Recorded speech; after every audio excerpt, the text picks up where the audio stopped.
सहनाववतु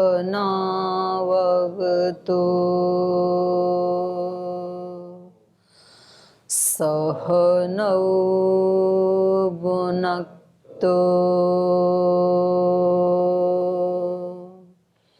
सह वीर्यं करवावहै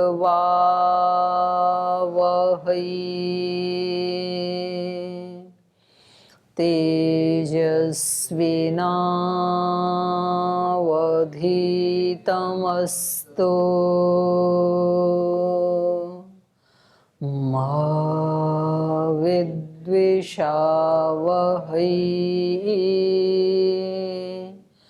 ॐ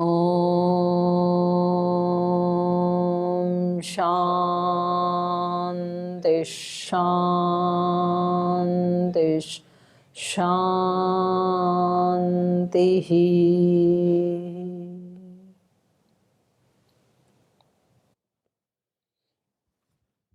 सूत्र पाठ। अथ तृतीयोऽध्यायस्य तृतीयः पादः। सर्ववेदान्तप्रत्ययं चोदनाद्यविशेषात् भेदान्येति चेन्नैकस्यामपि स्वाध्यायस्य तथात्वेन हि समाचारेऽधिकाराच्च स्ववच्च तन्नियमः दर्शयति च उपसंहारे अर्थाभेदाद् विधिशेषवत् उपसंहारे नहीं, उपसंहारो। उपसंहारे तो इसको ठीक कर लो, है ना। उपसंहार शब्द है यहाँ पर। संहारे उपसंहारोऽर्थाभेदात् उपसंहारोऽर्थाभेदात् विधिशेषवत् समाने च अन्यथात्वं शब्दादिति चेन्न विशेषात् न वा प्रकरणभेदात् परोवरीयस्त्वादिवत् संजातश्चेत्तदुक्तमस्ति तु तदपि व्याप्तेश्च समञ्जसं सर्वाभेदादन्यत्रेमे आनन्दादयः प्रधानस्य प्रियशिरस्त्वाद्यप्राप्तिरुपचयापचयौ हि भेदे इतरे त्वर्थसामान्यात् आध्यानाय प्रयोजनाभावात् आत्मशब्दाच्च आत्मगृहीतिरितरवदुत्तरात् अन्वयादिति चेत् स्यादवधारणात् कार्याख्यानादपूर्वं समान एवं चाभेदात् सम्बन्धादेवमन्यत्रापि न वा विशेषात् दर्शयति च संभृतिद्व्याप्त्यपि चातः पुरुषविद्यायाम् इव चेतरेषाम् अनाम्नानात् वैधाद्यर्थभेदात् हानौ तूपायनशब्दशेषत्वात् पुरुषाच्छन्दस्तीत्युपगानवत्तदुक्तं साम्परायतर्तव्याभावात् तथा ह्यन्ये छन्दतुभयाविरोधात् गतेरर्थवत्तमुभयथान्यथा हि विरोधः उपपन्नस्तल्लक्षणार्थोपलब्धेर्लोकवत् अनियमः सर्वासामविरोधः शब्दानुमानाभ्याम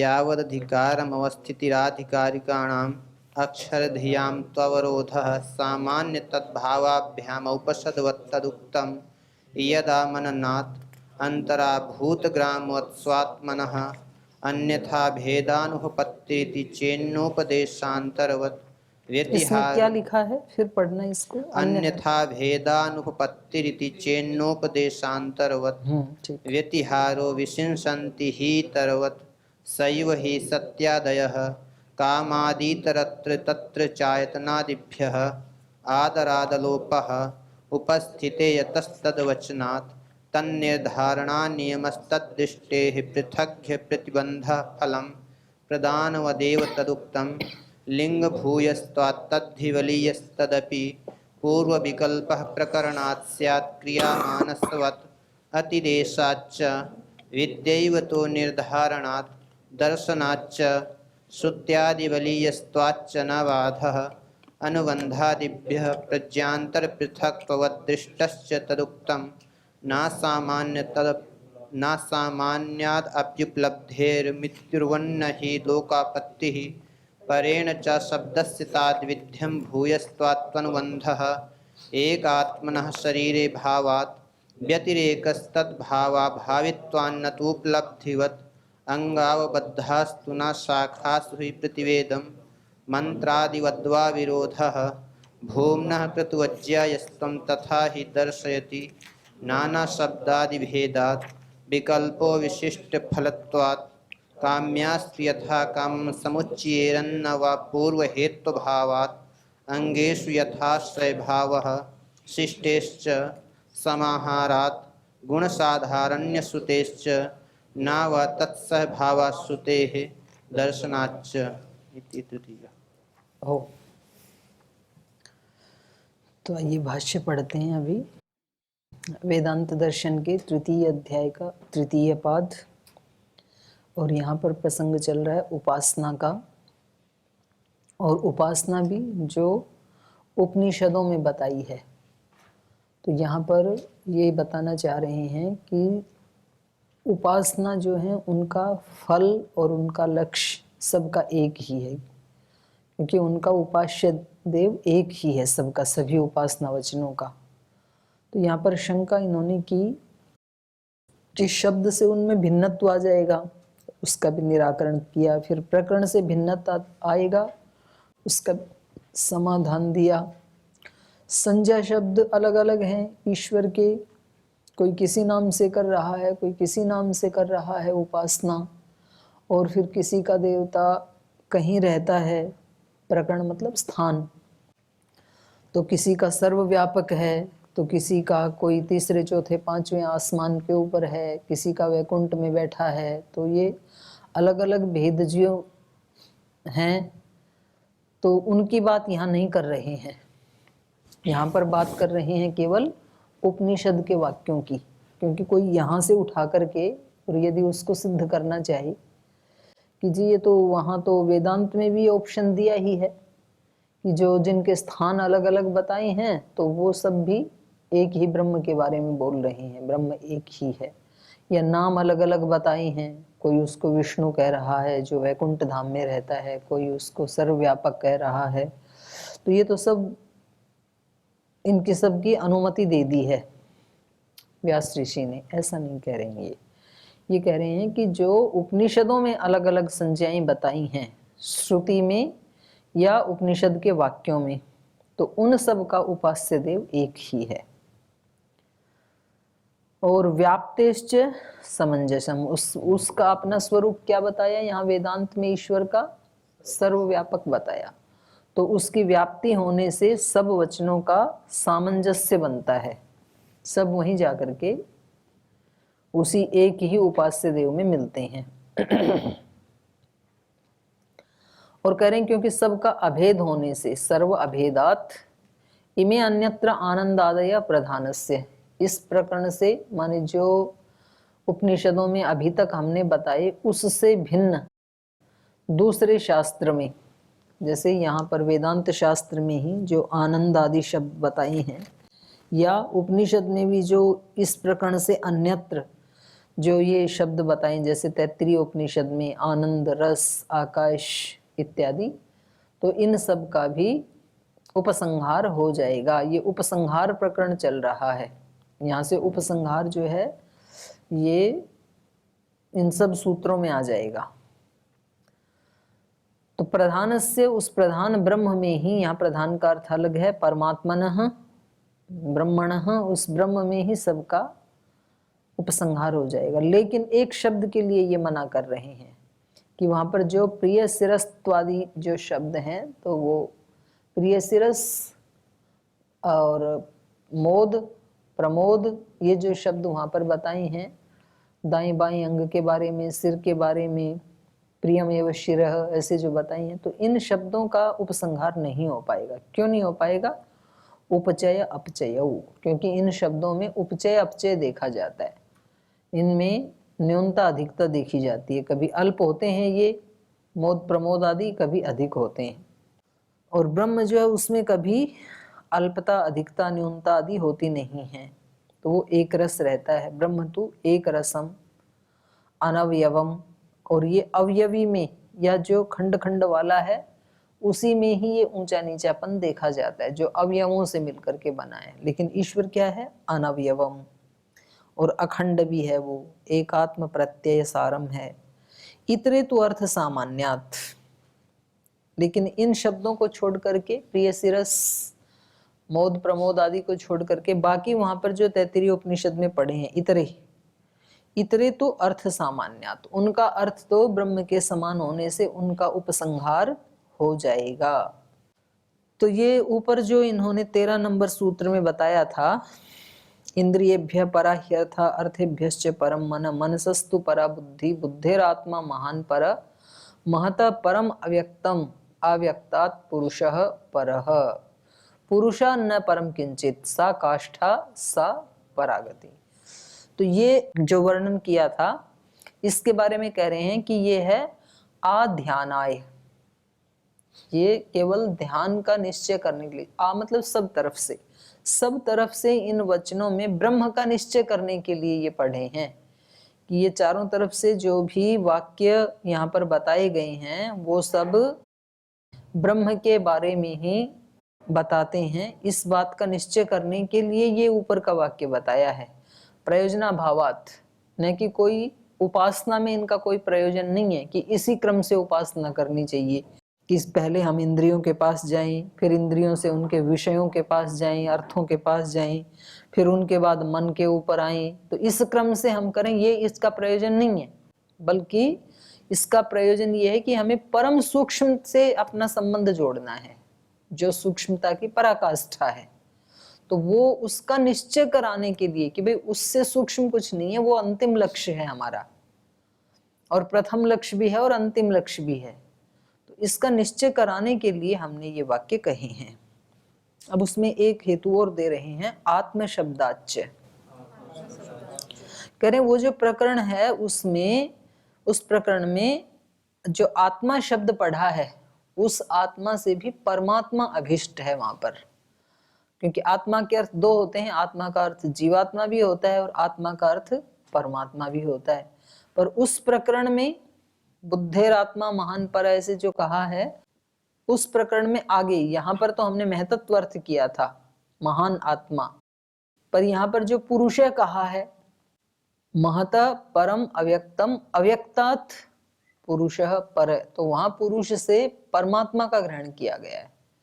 क्योंकि उससे आगे क्या कह दिया, पुरुषा न पर किंचित, उससे सूक्ष्म कुछ भी नहीं है। तो यदि यहाँ जीवात्मा अर्थ होता तो उससे सूक्ष्म फिर परमात्मा का ग्रहण हो जाता। तो यहाँ पर कह रहे हैं उस प्रकरण में जो आत्मा शब्द है वो परमात्मा परक अभिष्ट होने से भी ये पता लग रहा है कि वो परमात्मा सबसे सूक्ष्म है। तत्र परत्व प्रकरणे, ये जो कौन किसके पर है ये जो प्रकरण चल रहा है कठोपनिषद का, इस प्रकरण में तत्र प्रकरणे अभिष्टो ही परमात्मा, परमात्मा ही अभिष्ट है पुरुष कहने से या आत्मा कहने से। यत तत्र प्रत्यक्षम आत्म शब्द पठ्यते, क्योंकि वहां पर प्रत्यक्ष रूप से ही आत्मा शब्द पढ़ा गया है। अभीष्ट और वह आत्मा से परमात्मा अभीष्ट है। जैसे एष सर्वेषु भूतेषु गूढ़ोत्मा न प्रकाशते, तो ऊपर वाला जो था वो था कठोपनिषद का 10-11, है ना, 1-3-10-11, और ये है कठोपनिषद का 1-3-12, माने जस्ट उससे अगले ही वाला वाक्य है ये। तो इस वाक्य में क्या कहा, वो जो सबसे परे का पुरुष है, अव्यक्तात् परः पुरुषः, स एष सर्वेषु भूतेषु गूढ़ात्मा, वो इन सब भूतों में गूढ़ोत्मा, गूढ़ आत्मा है, छिपा हुआ है, मतलब वो दिखता नहीं है, न प्रकाशिते, वो प्रकाशित नहीं होता, वो दिखता नहीं है, सब में वही है। उससे अगला ही वाक्य कह रहे हैं ना, तो यहाँ पर क्या शब्द आया है, गूढ़ोत्मा, आत्मा शब्द आया है ना, तो यहाँ आत्मा से क्या लिया जाएगा, परमात्मा, क्योंकि वो परमात्मा प्रकाशित नहीं होता है। फिर यदि वो प्रकाशित ही नहीं होता है, वो हमेशा गूढ़ ही रहता है, रहस्यात्मक ढंग से ही रहता है, तो फिर ये सारी की सारी साधनाएं हम क्यों करें और शास्त्र को भी क्यों पढ़ें। तो उसके लिए अगली पंक्ति उत्तर है हमारे लिए, दृश्यते तो अग्र्या बुद्ध्या सूक्ष्मया सूक्ष्मदर्शी भी। बोले वो प्रकाशित नहीं होता है, गूढ़ आत्मा है, इसका मतलब ये नहीं है कि वो है ही नहीं या वो कभी प्राप्त हो सकता ही नहीं, ऐसा नहीं है। सामान्य रूप से तो सब मनुष्यों ने ना एक धारणा बना रखी कि भी परमात्मा के दर्शन तो अपने को होंगे नहीं, पर वो है, बस उसको ऐसे मान करके हम अपने काम ठीक करते रहें। बस बात खत्म, जीवन खत्म यहाँ पे। उसको देखना भी है ऐसे तो कुछ सूक्ष्मदर्शी जो हैं वो ही उसकी इच्छा करते हैं। तो दृश्यते तु, वो देखा भी जाता है, ऐसा नहीं है कि वो गूढ़ आत्मा है और न प्रकाशिते, प्रकाशित नहीं होता है तो कभी भी प्रकाशित नहीं होता, ऐसा नहीं है। दृश्यते तु, देखा भी जाता है, किसके द्वारा? अग्र्या बुद्ध्या, अभी जो वर्तमान में बुद्धि है इस बुद्धि से तो नहीं देखा जाएगा कभी भी। वो कैसे देखा जाएगा? अग्र्या बुद्ध्या, सूक्ष्म बुद्धि से, कुशाग्र बुद्धि से देखा जाएगा। उसके लिए, क्योंकि वो सूक्ष्म है ना, तो सूक्ष्म बुद्धि चाहिए उसको देखने के लिए। स्थूल को देखने के लिए स्थूल बुद्धि से भी काम चल जाएगा, स्थूल दिखा देगा स्थूल को, लेकिन वो स्वयं सूक्ष्म है, इसलिए अग्र्या बुद्ध्या, सूक्ष्म बुद्धि से ही उसको देखा जा सकता है। और बुद्धि भी किसी किसी की सूक्ष्म है पर वो देखना नहीं चाहता है, संकल्प नहीं है उसका। वो अपनी कुशाग्र बुद्धि को भी किस में लगाता है? लौकिक उपलब्धियों में लगा देता है, तो उसको भी नहीं दिखेगा कुशाग्र बुद्धि होते हुए भी। इसलिए अगला विशेषण कहा सूक्ष्मदर्शी भी ही। किनको दिखाई देगा? जो सूक्ष्मदर्शी हैं, जो उस सूक्ष्मता को देखना चाहते हैं और उससे आगे के जो जो सूक्ष्म हैं उनको उन्होंने देखा है, आत्मा को, मन को, ऐसे। नहीं तो व्यक्ति अपने मन को भी नहीं देखता है कि किधर जा रहा है, इसमें कौन से विचार उठ रहे हैं, कौन से भाव उठ रहे हैं, इनका परिणाम क्या होने वाला है जीवन में, ये मेरे लिए सुखदायी है, दुखदायी है, ऐसा तो चिंतन करता नहीं है। क्योंकि ऐसा चिंतन करने के लिए उसके पास समय ही नहीं है, वो समय निकालता ही नहीं है। ना वो ध्यान करता है, ना वो संध्या करता है, ना उपासना करता है, तो फिर पता चलेगा कैसे उसको? और यदि जो नियम से करते हैं तो फिर उनको एहसास होता है।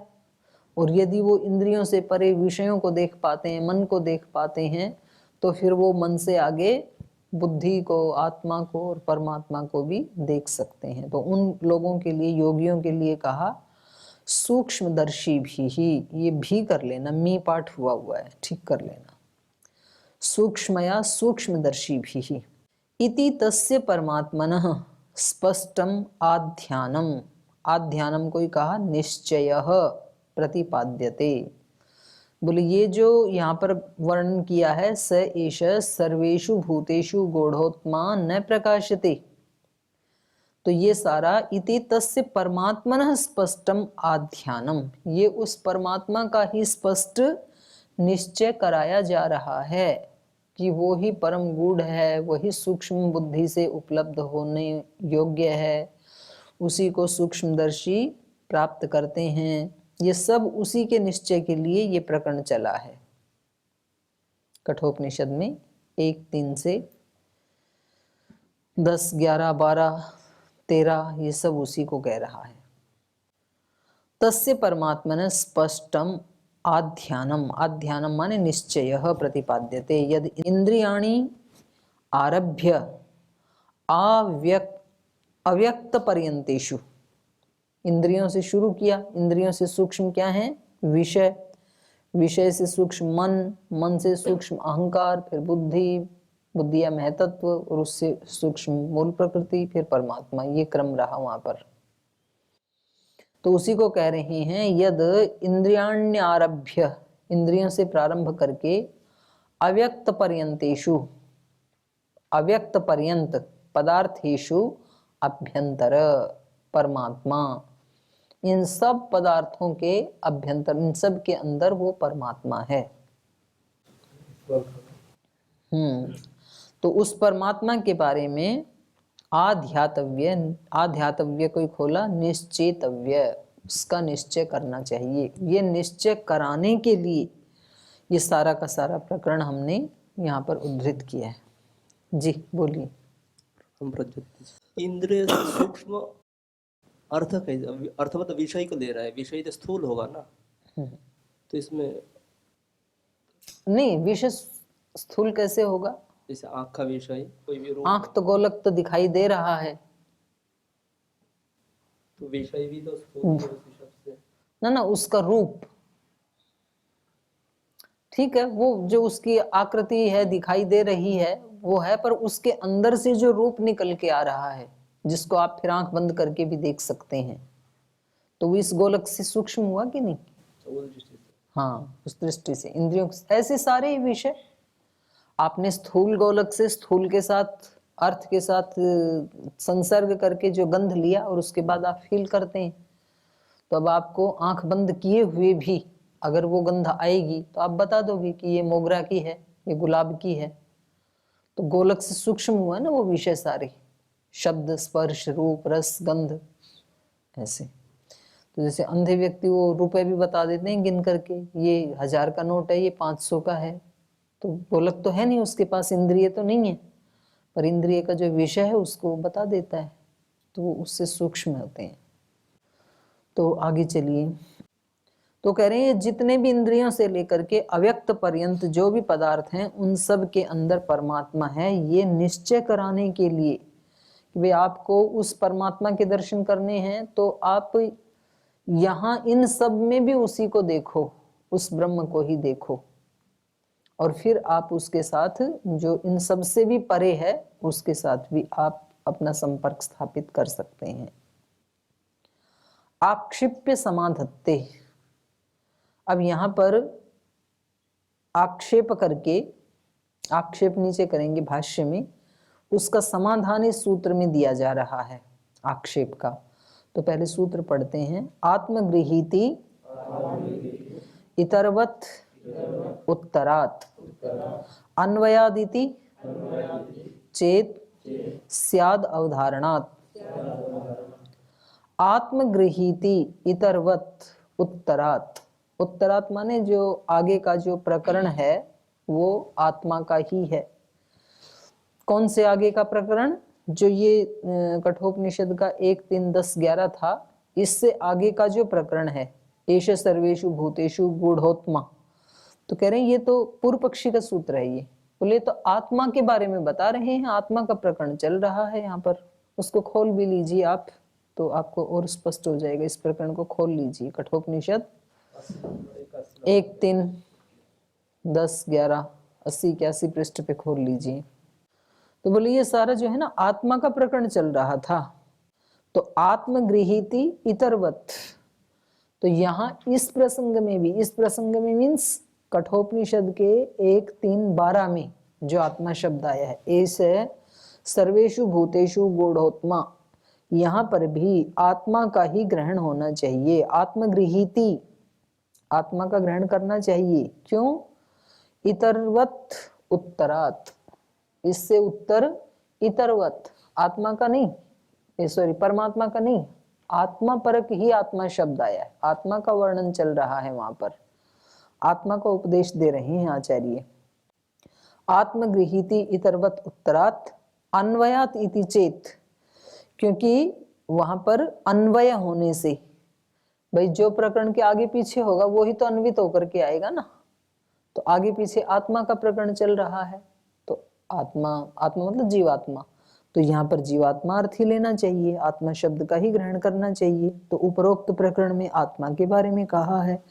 अन्वयात इति, दिक्कत क्या है? पूर्व पक्षी जो है वो पीछे वाले प्रकरण को ले रहा है। जैसे ये है ना, महत परम अव्यक्तम अव्यक्तात् पुरुषः पर, तो यहाँ पुरुष कहने से आत्मा का भी ग्रहण होगा और परमात्मा का भी होगा। और ये जो समाधान दे रहे हैं ये उससे आगे वाले को लेकर के कह रहे हैं, एष सर्वेषु भूतेषु गूढ़ोत्मा, ये तो निश्चित रूप से परमात्मा के लिए ही है। तो बोले आप आगे वाले से संगति लगा के इसका परमात्मा अर्थ कर रहे हो, तो पीछे वाले से संगति लगा करके आत्मा अर्थ क्यों नहीं हो सकता है? यहाँ पर परमात्मा ही क्यों हो रहा है? ये इनका कहना है। अन्वयात इति चेत, अन्वित होने से जो पास वाला है वही अन्वित होके आता है, ऐसा यदि कहीं तो अवधारणात् स्यात्, कह रहे नहीं, वहां पर अवधारणा की गई है, तो अवधारणा करने से वो अर्थ, आत्मा का अर्थ परमात्मा परक ही है, आत्मा अर्थ जीवात्मा परक नहीं है। तो अब इसको एक बार पढ़ दीजिए जल्दी से। 1, 3 पूरा प्रकरण 10। इंद्रियेभ्यः परा ह्यर्था अर्थेभ्यश्च परम मनः मनसस्तु परा बुद्धिर बुद्धिर आत्मा महान परः महता परम अव्यक्तम अव्यक्तात् पुरुषः परः पुरुषान्न परम किंचित सा काष्ठा सा परागति ही एष सर्वेषु इसका भूतेषु। क्या अर्थ किया इन्होंने? इसमें कह रहे हैं कि बाह्य जगत अर्थात ब्रह्मांड के दो रूप हैं। एक दृश्य जो दिख रहा है, इसे व्यक्त कहते हैं, महत कहते हैं, विकृति कहते हैं। दूसरा अदृश्य जो दृश्य से पहले था, जिसमें सत्व रज तम साम्य अवस्था में थे, इसे अव्यक्त कहते हैं, प्रकृति कहते हैं। बाह्य जगत के महत अर्थात व्यक्त की अपेक्षा अव्यक्त यानी प्रकृति परे है, और अव्यक्त की अपेक्षा पुरुष परमात्मा और भी परे है। हाँ, तो वही अर्थ किया ना इन्होंने, अव्यक्त का अर्थ किया इन्होंने, प्रकृति ही किया। पुरुष से परे कुछ नहीं है, वह हद है, जाने की वह अंतिम सीमा है। एष सर्वेषु भूतेषु गूढ़ोत्मान प्रकाशते दृश्यते त्वग्रिया बुद्धिया सूक्ष्मया सूक्ष्मदर्शिभिः। यच्चेत् वाङ्मनसि। इसी का अर्थ कर। ज्ञानी व्यक्ति को चाहिए, इसमें परमात्मा इन सब भूतों में अंतर्जगत तथा बाह्य जगत में छिपा हुआ प्रकट नहीं होता है। सूक्ष्मदर्शी लोग अग्र बुद्धि से आगे आगे चलने वाली सूक्ष्म बुद्धि से उसका दर्शन करते हैं। यच्छेद वांग मनसी प्राच्य तत् यच्छेद ज्ञानम आत्मनि महति नियच्छेद तद यच्छेद शांत आत्मनि। ज्ञानी व्यक्ति को चाहिए कि वाणी आदि इंद्रियों तथा मन को एकाग्र करे और इन्हें ज्ञानात्मा के साथ जोड़ दे। ज्ञानात्मा को महान आत्मा के साथ जोड़ दे। महान आत्मा, क्योंकि यहाँ पर बुद्धि अर्थ जो किया है ना, बुद्धेर आत्मा महान पर, तो ये महान आत्मा का मतलब है यहाँ पर बुद्धि आत्मा, ज्ञान आत्मा। और जो बुद्धि शब्द कहा है उसका अर्थ है अहंकार आत्मा। तो ये ज्ञान आत्मा से किसके साथ जोड़े? महान आत्मा के साथ। ज्ञान आत्मा को महान आत्मा के साथ जोड़ दें, महान आत्मा को शांत आत्मा के साथ जोड़ दें। ज्ञान आत्मा, महान आत्मा, शांत आत्मा का क्या अर्थ हुआ? संसार में ज्ञान भी है, अज्ञान भी है। इंद्रियां तथा मन ज्ञान के साथ भी जुड़ सकते हैं, अज्ञान के साथ भी। अज्ञान के साथ जुड़ना अविद्या की तरफ जाना, प्रेय की तरफ जाना है। ज्ञान के साथ जुड़ना विद्या की तरफ जाना, श्रेय की तरफ जाना है।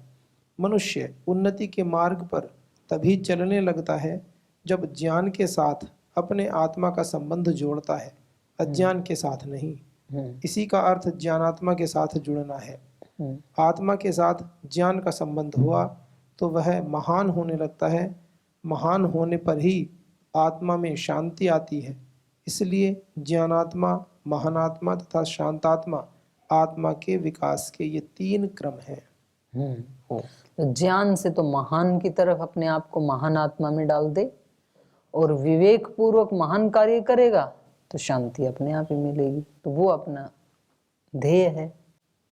तो चलिए, ये कह रहे हैं यहाँ पर कि आत्मगृहीति इतरवत उत्तरात् अन्वयात् इति चेत स्यात् अवधारणात्। तो वहां पर अवधारणा की गई। अवधारणा ये की है कि आत्मा शब्द से यहाँ पर परमात्मा ही लिया जाएगा, क्योंकि उसको पराकाष्ठा बता दिया ना सूक्ष्मता की। तो पराकाष्ठा तो ईश्वर में ही है, जीवात्मा में है नहीं।